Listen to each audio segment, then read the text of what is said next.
spiral SOLIDWORK. The document detail part. The command to activate helix and spiral on the panel features. Activate the command and specify the plane. In plane,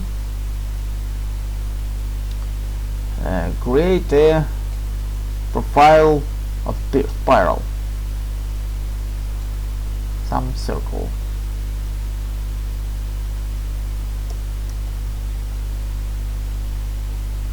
Exit from sketch, change view on isometric, and specify the parameter of spiral. Change pitch 5, change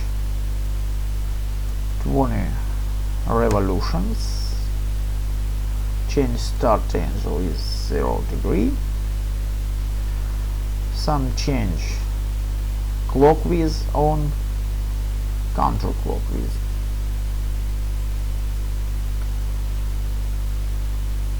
Change direction and taper helix.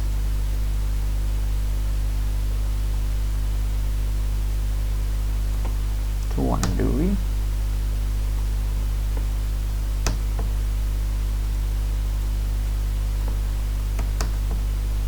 Or change taper outward.